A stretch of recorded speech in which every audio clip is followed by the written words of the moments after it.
How's it going, guys? My name is Zach with the Movie Castle, and today I'm really excited because we're going to be taking a look at a new horror movie, and that is Send Help. This movie came out January 30th, 2026, and was directed by horror legend Sam Raimi. Sam Raimi, you guys know for the Evil Dead movies and the Spider-Man movies. He did a lot of cool stuff. Later in his career, he would be more of a producer. He was one of the guys that founded Ghost House, and he got a lot of cool movies off the ground. But that being said, lately he's getting back in the director's chair. He recently gave us Doctor Strange in the Multiverse of Madness, and now we get this new original movie, and I'm super glad for it. This movie stars Rachel McAdams and Dylan O'Brien, and while there are some auxiliary characters, it really is just the two of them trapped on a desert island in this really cool dual character study and survival story. Trapped on an island is something we all talk about, we all think about, yet movie-wise is a little bit underserved, so whenever I see a cool trapped on an island survival movie, I'm all in for it, and to be honest, this movie panned out better than I expected it to be. I thought it was pretty fun, not Sam Raimi's best movie ever, but for real, if you guys are into this genre, definitely check it out. But what's the movie about? No major spoilers, but what's the setup for this movie? Basically, we have Rachel McAdams' character, and she is socially aloof, but it turns out she's basically keeping the company she works for afloat. Her old boss promised her a major promotion, but when he dies, his son, Dylan O'Brien's character, inherits control of the company, and he gives that position to one of his frat brothers. So naturally there's a rivalry between the two.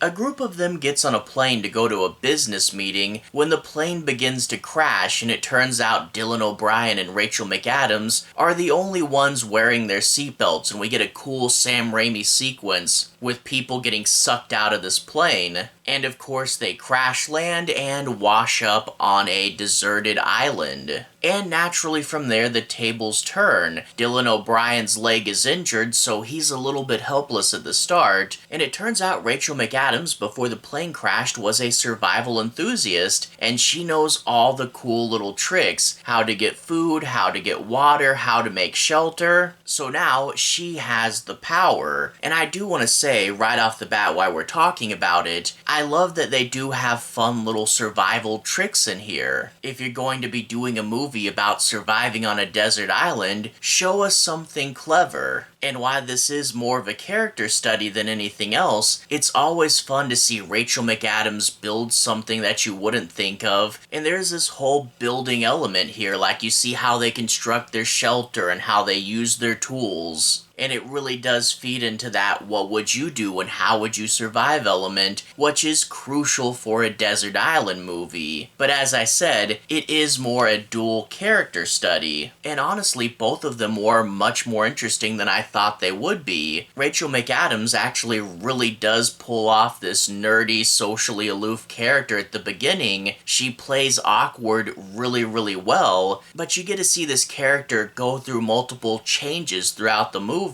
When she first realizes the tables have turned, when she realizes that she might like the island more than civilization, and to see her actually do all the things she read about in the books to sort of build and grow herself and really come into her own, it's a really good journey. But there's also like a few more layers to her character that I really don't want to spoil here, but things do get deeper than you expect, which I really do like. A whole tables have turned, jerk gets his comeuppance story. We've seen a lot of those, and I always appreciate when they go that extra layer deeper, and you really do get that with this story. Tie that into talking about Dylan O'Brien's character. When I first saw the trailers, I thought his character would be super shallow and cartoonish, and I thought he wouldn't be fun to watch for the movie, but it turns out I was wrong about that. Dylan O'Brien is a bad guy. They don't deny that he's a jerk, but they really do actually nail the humor with him pretty well. I mean, Sam Raimi gave us Ashley J. Williams. I think he knows how to make a good, funny character, and the way that Dylan Dylan O'Brien's full of himself and then gets put in his place, but he still tries to make ploys for power, and he has to realize when he should try to grasp it, but when he should also relent. And it turns into a really good back and forth between the characters, and Dylan O'Brien does get to be the butt of the joke a lot, and it really does turn out to be pretty funny, and it's way, way better to watch than I thought it would be just from my impression from the trailer. Now, as I hinted at earlier, the characters do have layers, and as the two get to know each other, you kind of get this like back and forth. There is a good chance that they'll be friends and they'll wind up surviving together, and they'll build this strong relationship. Or maybe things will turn out terribly. It's this really cool, they're friends, but they might get at each other's throats at a moment's notice. And I do love that pendulum swinging. The two get to know each other, then they peel back each other's layers, both for the audience and for themselves. And again, that really does help that really strong back and forth. And as the trailers do hint, there are some twists and turns in this movie. It's not a big, like, M. Night Shyamalan reveal, but there are some fun ideas that they introduce later on. And for a movie about two characters trapped on a desert island, the pacing really works out pretty well, and they keep introducing these little new elements and plot points. And I do want to say there is a bit of like Sam Raimi fan service in here, where every now and then he'll do this extreme and over-the-top shot that I kind of feel like he does because he knows people want to see crazy shots from him. Every now and then it does come a bit out of nowhere, especially before the island, and there is a bit of gore that again is put there just for the fans. I was wondering how crazy and over the top it would be. It's really not too bad. It is a couple shots, in particular the boar sequence, but don't expect the Evil Dead out of it. This isn't the next Terrifier or anything, it's just a few gore sequences, again for Sam Raimi to keep his fans happy, but it's not like a super crazy hard R or anything. Overall, it's not the biggest, most crazy movie ever, but again, a really fun desert island survival story and a really cool dual character study. It might not be in the top 5 horror movies of this year, but I can definitely see it being in the top 10, and it is a really cool thing to see Sam Raimi back. So overall, I'm really happy with this one, and it was a really fun time in the theaters. If a desert island dual character study sounds like something you'd be interested in, this one panned out better than I thought it would, and I can definitely recommend it. So yeah, go ahead and check it out. Anyway, to everyone who's watched so far, thank you for watching. To everyone who's liked and subscribed, thank you. You really are helping the channel out. I'll leave a relevant playlist on the bottom. This should be my 2026 movie review playlist. If you guys want to see me talk about other movies like Primate or 28 Years Later, The Bone Temple, feel free to click right here and see more. Anyway, have a good day. I'll see you guys again very soon. Playlist here. Have a good day now.